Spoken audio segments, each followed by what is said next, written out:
반갑습니다. 성경사랑방 박은조 목사의 누가복음 다시 읽기 박은조입니다.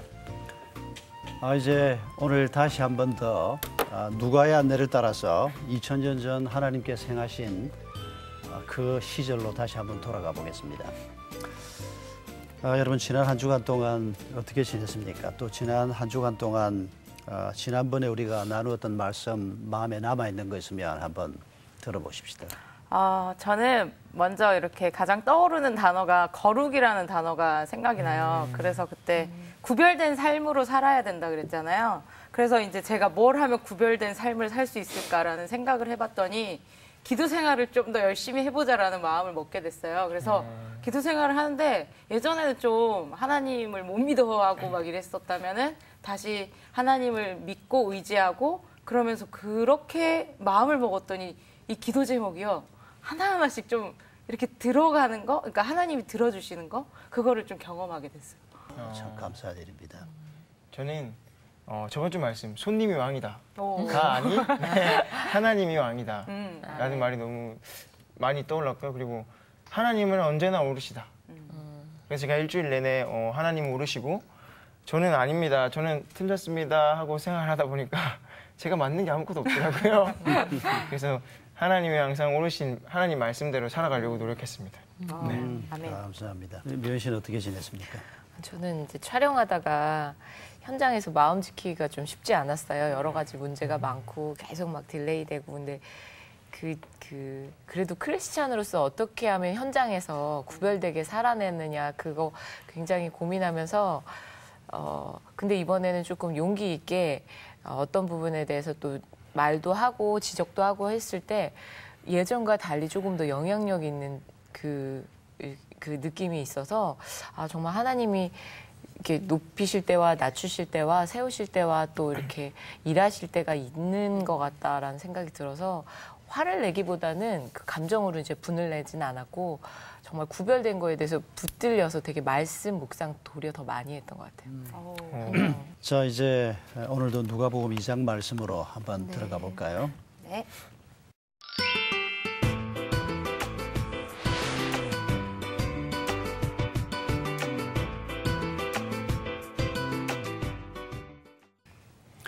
자, 누가복음 2장 1절부터 7절까지 말씀 우리 한 절씩 돌아가면서 읽겠습니다. 내가 먼저 읽습니다. 네. 이때 가이사 아구스도가 영을 내려 천하로 다 호적하라 하였으니 이 호적은 구레뇨가 수리아 총독이 되었을 때 처음 한 것이라. 모든 사람이 호적하러 각각 고향으로 돌아가매 요셉도 다윗의 집 족속이므로 갈릴리 나사렛 동네에서 유대를 향하여 베들레헴이라 하는 다윗의 동네로 그 정혼한 마리아와 함께 호적하러 올라가니 마리아가 이미 잉태되었더라. 거기 있을 그때에 해산할 날이 차서 첫 아들을 낳아 강보로 싸서 구유에 뉘었으니 이는 여간에 있을 곳이 없음이로라. 아멘. 지금 이 장면이 첫 크리스마스 장면입니다. 뜻깊은 예수님 태어날 때. 어쨌든 여러분은 크리스마스 하면 떠오르는 게 뭡니까? 저는 뭐 커플, 데이트. 잘하는 생각만 해도 기쁘네요. 양말? 양말? 선물 선물 꾸러미. 나는 선물. 새벽송. 약간 백성. 은혜로워요. 영배가 나. 요즘에 새벽송이 없어진 걸 하는데요. 나는 크리스마스 하면 제일 먼저 떠오르는 게 사탕. 사탕. 맞아요. 초등학교 3학년 때 교회를 갔는데 사탕을 주었는데 그때가 크리스마스였어요. 그래서 교회에서 주는 사탕은 굉장히 중요하다. 나는 그렇게 생각을 하지. 맞아. 되게 우리가 크리스마스 그러면 뭐 아주 낭만적이고 건사하고 멋있고 기쁘고 이런 걸 먼저 우리가 떠올리게 되는데 방금 우리가 읽었지만은 이 최초의 크리스마스는 뭐 별로 기쁨도 없고 낭만도 없고 좀 우중충한 느낌이 들지 않습니까? 황제가 로마 황제가 다 호적을 해라. 그래서 고향으로 다 돌아가는데 요셉과 마리아도 그때 마리아는 만삭이었고 고향으로 호적을 하러 만삭 부인이 요즘처럼 자동차가 있던 때도 아니고 먼 길을 걷거나 또 조금 여유가 있으면 뭐 나귀를 타거나 이렇게 갔을 텐데 결국 베들레헴이 목적지였는지 아니면 뭐였는지 모르겠어요. 근데 베들레헴에서 아기를 낳게 됐습니다. 그것도 아기가 어디에 누웠다고? 구유는 너무 근사한 표현이고 말밥통에 누웠습니다. 말라 빠져서 뭐 찌꺼기가 가게 막 붙어 있는 눕힐 곳이 없어서 그게 첫 크리스마스의 모습입니다. 여러분, 이 첫 크리스마스를 하나님께서는 누가에게 지금 이런 방식으로 기록을 하게 했습니다. 전에도 한번 이런 표현한 적이 있지만은 기록이 해석이다. 기록 자체가 이미 많은 해석을 담고 있다는 겁니다. 하나님의 의도를 담고 있다는 겁니다. 우리가 그 점을 생각하면서 한번 봅시다. 황제가 다 고향으로 돌아가서 호적을 해라. 이건 굉장한 빅뉴스입니다. 모든 사람들에게 다 적용돼야 하고 모든 사람이 다 움직여야 하고 그 황제의 명을 듣지 않으면 큰일 나는 겁니다. 로마 황제입니다. 황제가 호적을 하라. 이건 엄청난 빅뉴스인데 그 명령 때문에 시골에 사는 그것도 로마도 아니고 저 변두리의 식민지 당에 한 젊은 남녀가 만삭의 부인 그리고 가다가 아기를 낳았다. 이건 전혀 뉴스감이 아닙니다. 얼마든지 있을 수 있는 또 아기를 뭐 낳았다고 해서 왕자가 태어난 것도 아니고 누군지도 모르는 아기 하나 시골 아이가 태어난 그런 얘기로 끝날 수도 있는 얘기입니다. 그런데 지금 하나님께서 지금 이 얘기를 황제가 명한 것보다 더 큰 뉴스로 지금 취급하고 있는 겁니다. 이분이 바로 그런 분이기 때문입니다. 지금 베들레헴에서 아기가 태어났다고 했습니다. 예수 그리스도가 오실 메시아가 예수님에 관한 예언이 많이 있습니다. 구약 성경에 엄청나게 많은데 그 중에서도 예수 그리스도가 어디에 태어날 것이다. 예수 그리스도가 십자가에서 죽을 때 어떻게 죽을 것이다. 이렇게 아주 명확한 예언. 막 십자가를 보고 돌아서서 쓴 것 같은 시편 22편입니다. 예수 그리스도의 부활을 예언하는 이런 아주 명확한 예언이 한 30개가 있습니다. 그러니까 어떤 분이 말하기를 이 30개의 수백 년 전 예언들이 한 사람에게 일어날 수 있는 확률이 10의 100성분의 1이다. 이럽니다. 우리가 수학을 전공을 안 해서 10의 100성분의 1이면 어느 정도 확률인지 얼른 머리에 잘 떠오르지 않는데 그걸 이렇게 이분이 설명을 해놨어요. 지구가 꽤 크지 않습니까? 지구의 땅, 뭐 산 꼭대기, 바다 할 것 없이 지구 표면에 가슴이 닿도록 어깨가 닿도록 사람을 빽빽하게 세우는 겁니다. 지구 전체에. 근데 이게 하나 가지고 안 되고 지구를 1800개를 세워서 빽빽하게 사람을 세워놓고 그중에 한 사람이 당첨될 확률이 10의 100성분이에요. 그 정도예요? 어마어마하네요. 그러니까 이건 한마디로 있을 수 없는 일이라는 겁니다. 어떻게 한 사람이 몇백 년 후에 올 사람을 놓고 그 사람이 베들레헴에서 태어날 것이다. 그 사람이 이렇게 죽을 것이다. 죽을 때 그 사람들이 옷을 제비 뽑아 가져갈 것이다. 부활할 것이다. 있을 수가 없는 일이다. 그래서 아예 성경을 하나님의 말씀으로 믿지 못하는 사람은 이거 도저히 믿을 수가 없는 이런 일이 지금 일어난 겁니다. 그중에 하나만 우리가 찾아볼까요? 네. 오늘 본문에 베들레헴이라고 하는 다윗의 동네에서 아기가 태어났다고 그랬는데 이걸 예언하고 있는 귀절이 미가서 5장 2절입니다. 미가서 5장. 우리 선미 씨가 미가서 5장 2절을 한번 읽어봐 줄래요? 네. 베들레헴 에브라다야 너는 유다 족속 중에 작을지라도 이스라엘을 다스릴 자가 내게서 내게로 나올 것이라. 그의 근본은 상고에 영원에 있느니라. 여러분 이 표현을 보십시오. 예수님 오시기 700~800년 전에 기록한 미가 선지자의 글인데 베들레헴이 이스라엘을 다스리는 자가 태어나는 땅이라고 얘기합니다. 그런데 그분이 누구냐? 뛰어난 장군이냐? 학자냐? 왕이냐? 그분의 근본이 상고에 있고 영원에 있다고 얘기합니다. 이 도저히 이해할 수 없는 아니 사람이 태어났는데 그 사람의 근본이 상고에 있다, 영원에 있다. 이게 무슨 말인가? 요한이 잘 설명하지 않습니까? 요한이 예수님의 전기를 기록하면서 요한복음 1장에서 태초에 상고에 그 말입니다. 맨 처음에 말씀이 있었다. 그 말씀이 하나님과 함께 있었고 그 말씀이 하나님이시고 그 말씀이 인간의 몸을 입고 이 땅에 왔는데 그분이 바로 내가 소개하려고 하는 예수 그리스도다. 요한이 그런 방식으로 소개를 하는 겁니다. 그 예수 그리스도의 탄생을 지금 누가는 이런 방식으로 지금 설명하고 있는 겁니다. 자, 이쯤 우리가 배경 설명을 생각하면서 정치하는 사람들이, 권력을 가진 사람들이 하나님의 사람들을 베들레헴까지 가기는 했습니다. 그러나 세상을 움직이는 분이 정치하는 사람이 아니다. 돈 가진 사람이 아니다. 누가 지금 이런 일을 행하고 있다는 겁니까? 하나님께서 예수님이 오시기 수백 년 전부터 예언하셨던 그 엄청난 일이 지금 마침내 일어난다는 겁니다. 우리가 이 본문에서 기억해야 할 것이 세상을 움직이는 분이 누구다? 하나님이다. 어떤 사람은 이렇게 말합니다. 유대인들이 머리 좋은 사람들이 돼서 자기들의 선조들이 대단한 사람들이고 자기 민족이 대단한 민족이라는 것을 부각시키기 위해서 성경의 많은 부분들은 조작되고 일부러 좀 만들어내고 뭐 이런 얘기, 이런 비판을 많이 합니다. 그러나 생각해 보십시오. 누가 로마 황제에게 영향을 주어서 호적하라고 얘기를 하겠습니까? 서로 어떤 사람이 로마 황제에게 그런 영향을 주었다고 합시다. 그런데 그 영향을 받아서 수많은 사람이 움직이는데 그중에 한 젊은 부부가 여행을 하다가 베들레헴에 가서 아기를 낳을 확률이 얼마나 되겠습니까? 이건 누가 영향을 주어서 있을 수 있는 일이 아니라는 겁니다. 이 짧은 글 속에서 우리가 보게 되는 것이 세상을 움직이는 사람이 오바마도 아니고 박 대통령도 아니고 재벌도 아니고 하나님이 세상을 움직이고 있다. 그 얘기를 지금 너무도 분명하게 우리에게 보여주고 있는 겁니다. 핍박하는 사람, 고통 주려고 하는 사람이 생기니까 이렇게 하나님의 사람들이, 하나님의 백성들이 힘겹지만은 그러나 여전히 그 배후에는 하나님이 계시다는 것입니다.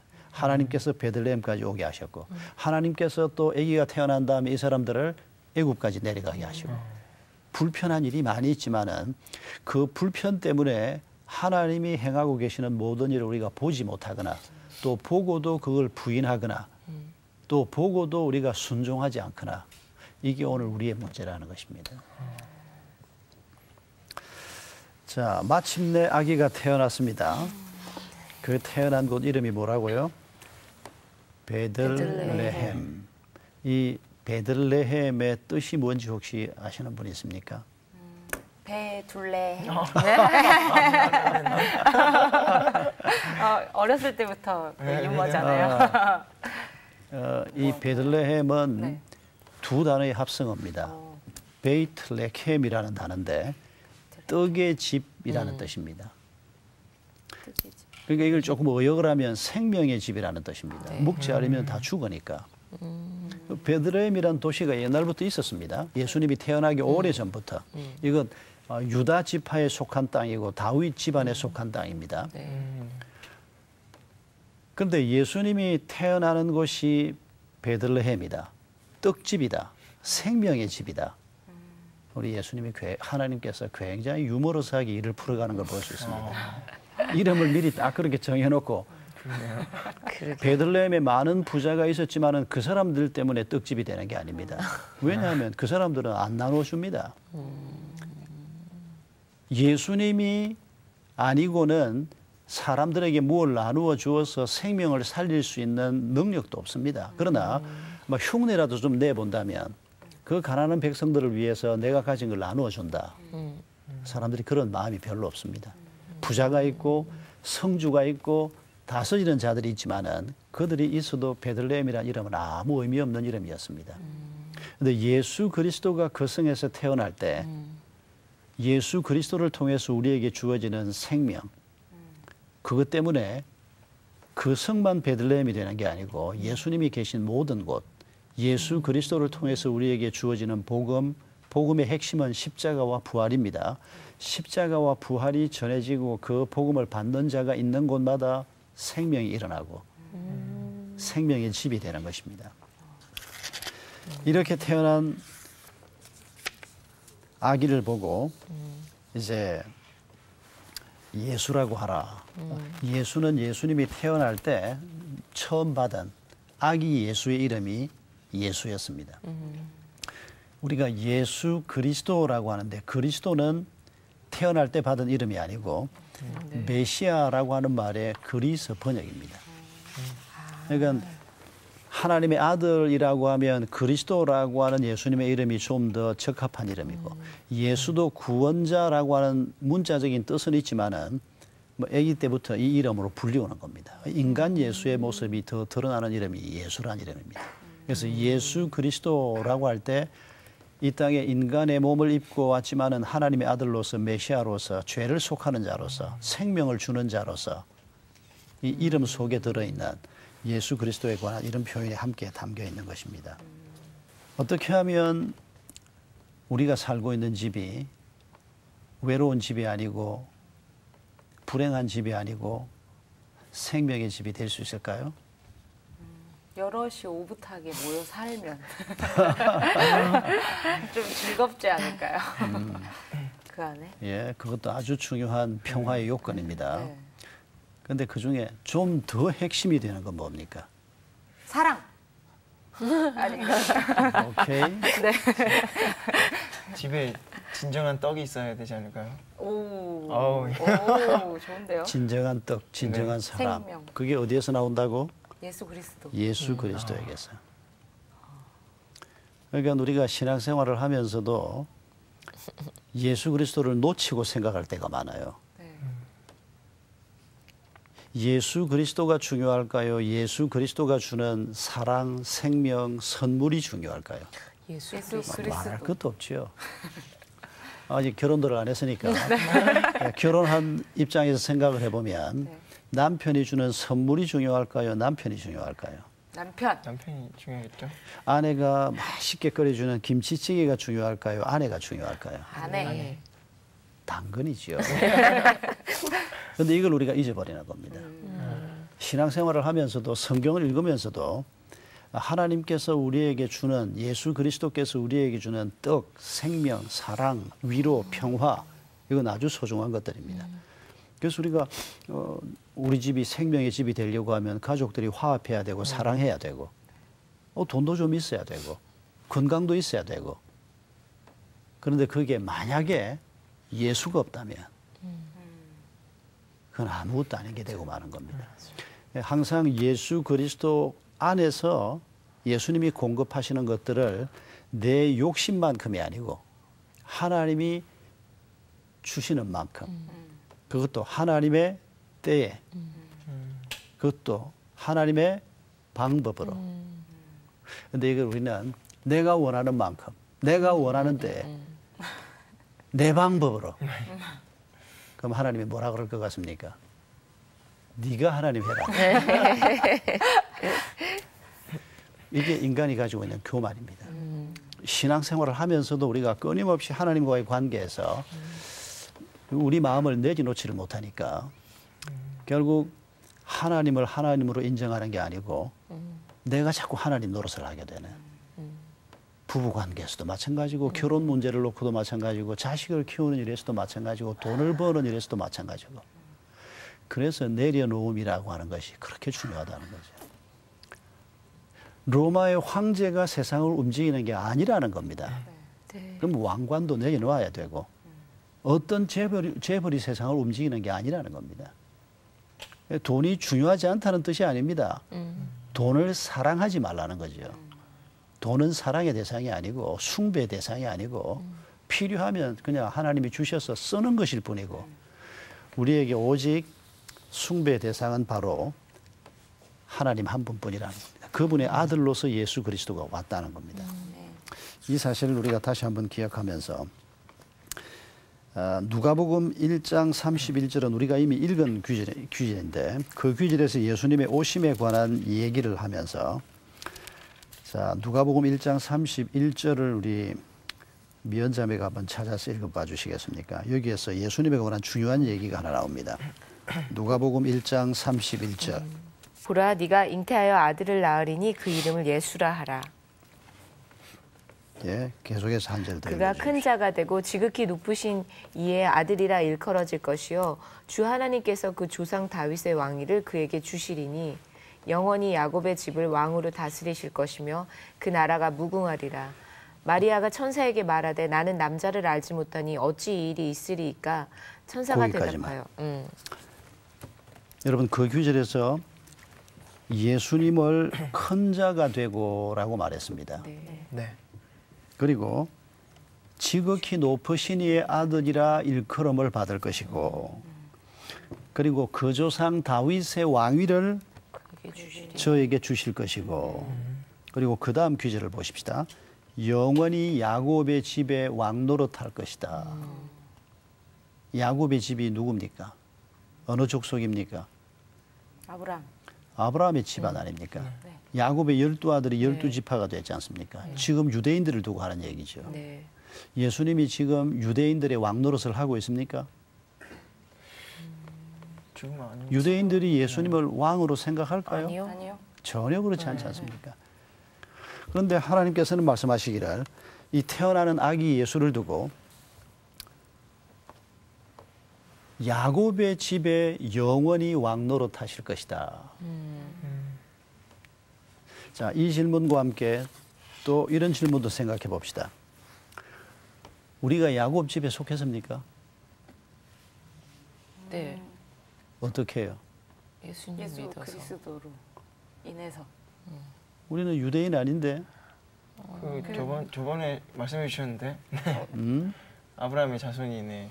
믿음의 조상이니까 우리도 이제 믿음을 가졌으니까. 믿음을 가지니까 아브라함의 후손이 된다는 거죠. 네. 네. 맞았어. 맞아. 그러니까 지금 야곱 집의 왕이신 예수 그리스도라고 할 때 이게 혈통을 따라서 야곱 집을 의미하는 것이 아니고 믿음을 따라서 야곱의 집을 의미하는. 맞아요. 그래서 로마서 4장에서 믿음으로 의롭다함을 받는다는 얘기를 하면서 사도 바울이 누구를 예로 드는고 하니까 아브라함을 예로 들어요. 그러면서 아브라함이 창세기 18장에서 99세, 89세 때 그 부부가 하나님이 내년에 맘때쯤 아들을 주겠다. 네. 자기 몸이 죽은 것 같음을 알고도 사라가 자식을 낳을 수 없는 거 알면서도 하나님이 말씀하셨으니까 예, 알겠습니다. 받겠습니다. 하나님께 영광을 돌렸다고 했습니다. 로마서 4장에서 뭐라고 얘기하는 거 하니까 이 믿음을 보시고 하나님께서 아브라함을 의롭다 여기셨다. 그 다음 귀절이 더 중요합니다. 이는 아브라함만을 위한 것이 아니고 예수 그리스도를 죽은 자 가운데서 살리시는 우리를 위함이라. 그러니까 아브라함하고 우리하고 같은 자리에 갖다 놓으면서 바울이 아브라함의 집이 우리의 집이 된다는 겁니다. 아브라함과 같은 믿음을 가지고 있는 사람, 아브라함과 같이 의롭다함을 받은 사람, 예수 그리스도를 죽은 자 가운데서 살리신 하나님을 믿는 사람. 하나 더 기억해야 합니다. 예수 그리스도가 죽음을 이기시고 살아나셨다는 것은 예수를 믿는 우리도 죽음을 이기고 죄를 이길 수 있다는 것을 믿는 사람. 그 사람이 야곱 집의 가족이라는 것입니다. 이런 사람들의 왕으로 예수 그리스도가 태어났다는 겁니다.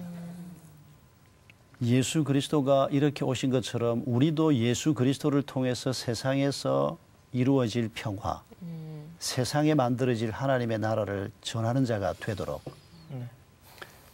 지금 예수 그리스도와 함께 그리고 이걸 기록한 누가와 함께 그리고 누가복음을 읽는 모든 사람들과 함께 야곱 집 가족들 모든 사람들과 함께 예수님이 앞서 걸어가시고 평화의 왕으로 오셔서 십자가를 짊어지고 가시고 죽음을 이기면서 부활하신 그 예수 그리스도를 뒤쫓아가는 우리 또한 세상 속에 살지만은 세상과 같아지지 않고 이게 거룩입니다. 네.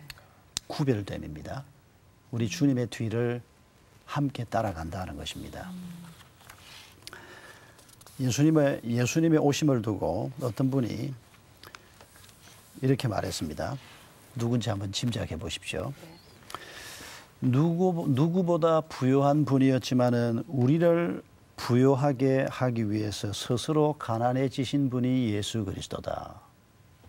누구보다 부자지만은 우리를 부자 되게 하기 위해서 스스로 가난해진 분이 예수 그리스도다. 누가 이런 말을 했을까? 그러면 너무 질문이 어렵죠. 네. 힌트. 누가가? 누가가 있나? 예수님께서 사도라고 불러주었던 사람 중에 한 사람이 얘기를 했습니다. 바울. 고린도후서 8장 9절에 나오는 말입니다. 참 중요한 의미 있는 말입니다. 예수님께서 그렇게 말밥통에서 있을 곳이 없어가지고 그 마국간에 말밥통에서 이게 우리 때문에 가난해지신 거 아닙니까? 우리를 돕고 섬기기 위해서 가난해지신 겁니다. 그 예수님께서 구유에 태어났다, 말밥통에 태어났다. 그게 찌꺼기가 묻어가지고 아주 지저분하기 짝이 없는 것일 텐데 예수님을 거기에 뉘었다고 하는 것이 굉장한 의미가 있는 거 아니겠습니까? 그게 바로 예수님이 오신 이 세상의 모습을 보여주는 거 아니겠습니까? 이 세상이 죄로 말미암아 이렇게 지저분해져 있는 겁니다. 죄는 하나님을 떠나 있는 상태가 죄입니다. 그리고 그 죄의 결과로 죽음이 오고 그 죽음의 정상들이 나타날 때 두려움이 오고 욕심이 생기고 조절이 안 되고 엉망진창이 되는 거죠. 그게 바로 말밥통으로 비유되는 말구유로 비유되는 세상의 모습이고 우리 삶의 모습인데 예수님이 거기에 눕혀 있었다는 겁니다. 그리고 그분이 30년 후에 사역을 했습니다. 그리고 십자가의 길을 가십니다. 그리고 누가는 지금 그걸 기록하고 있습니다.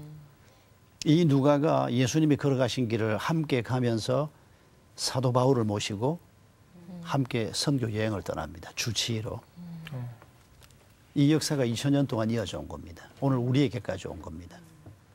평화의 왕으로 오신 예수 그리스도, 야곱집의 왕으로 오신 예수 그리스도가 앞서가시는 겁니다.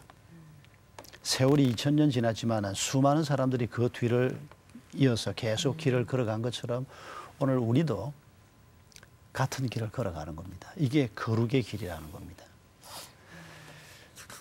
예수님의 탄생과 더불어 우리가 이런 점을 다시 한번 생각하면서 제가 어떤 간호사가 쓴 이 화이트 크리스마스라고 하는 간증문을 하나 오늘 말씀의 결론으로 소개하고 싶습니다. 이 자매는 서울의 한 병원의 중환자실에 근무하던 자매였습니다. 그런데 췌장암에 걸린 88세 된 할머니가 중환자실에 들어왔습니다. 오래 살 수 없는 분이었습니다. 근데 할아버지가 92세인데, 근데 할아버지가 한 번은 이제 크리스마스가 가까워 오고 있는데, 간호사 선생님, 이번 크리스마스에 눈이 올까요? 하고 이 92세 할아버지가 물었습니다. 눈 예보가 없었습니다. 한 며칠 남았는데. 그 간호사가 사실대로 말할 수밖에 없죠. 할아버지, 이번 크리스마스에 눈이 안 온답니다. 그랬더니 할아버지가 너무너무 안타까워하면서, 이 일을 어떡하냐고. 크리스마스에 눈이 안 올 수도 있지. 그래서 이 간호사가 할아버지 왜 그러시냐고, 왜 그렇게 안타까워하냐고. 그러니까 이 할아버지가 이러는 겁니다. 이번 크리스마스가 자기들 결혼 70회 기념일이라는 겁니다. 그런데 자기가 자기 아내에게 이번 크리스마스가 어쩌면 우리 생의 마지막 크리스마스일지도 모르는데 화이트 크리스마스가 됐으면 좋겠다. 눈이 오기를 기도하겠다. 그랬다는 겁니다. 그런데 눈이 안 온다니까 이 할아버지가 너무 실망을 하는 겁니다. 그래서 간호사가 어떻게 하면 저 할아버지를 좀 축복을 해드릴 수가 있을까.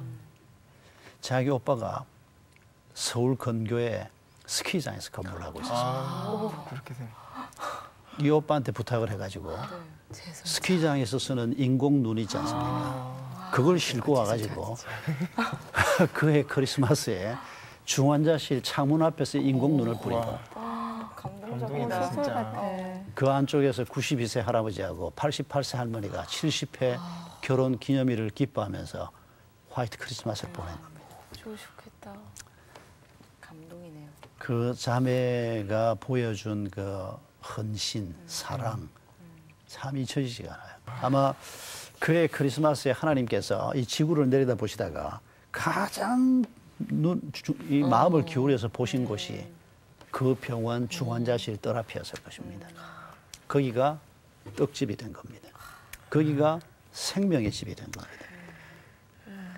이게 바로 우리 주님이 앞서 걸어가신 길이고 우리가 지금 뒤쫓아가고 있는 길입니다.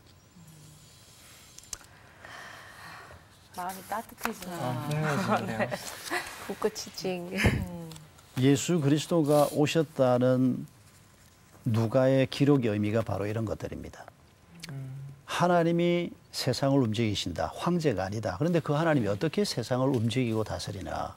예수 그리스도의 십자가를 통해서, 그의 사랑을 통해서 우리가 그 사랑을 받고 우리 또한 주님이 가신 길을 뒤쫓아가면서 우리가 이 세상의 복의 근원이 된다는 거죠. 우리가 이 생명을 나누어 주는 하나님 나라 운동의 통로가 된다는 것입니다. 우리가 오늘 이 말씀과 함께 이런 삶을 살아갈 것을 다시 한번 결단하면서 오늘 성경 공부를 마치겠습니다. 우리 함께 기도하겠습니다. 감사하신 주님, 2000년 전 예수 그리스도를 이 땅에 보내주신 것을 감사합니다. 황제 명령으로 예수님께서 베들레헴에서 태어나게 됐지만은 그러나 2000년 전에도 지금도 세상을 움직이는 분은 어떤 권력가도 아니고 어떤 재벌도 아니고 하나님이심을 고백합니다. 오늘 저희의 삶 또한, 저희를 둘러싸고 있는 환경 또한 하나님께서 다스리심을 믿습니다. 우리 주님이 계시는 곳이 떡집이 되고 생명의 집이 되었던 것처럼 그 생명을 받은 저희들 또한 저희의 집을 생명의 집으로 만들도록 주님 은혜 베풀어 주시옵소서. 우리의 일터가 나로 말미암아 하나님의 생명을 누리는 주의 은혜를 입게 하시고 우리의 삶이 지속되는 동안에 저희를 통해서 이 생명운동이 계속 이어질 수 있도록 하나님 축복해 주시옵소서. 예수님의 이름으로 기도하옵나이다. 아멘.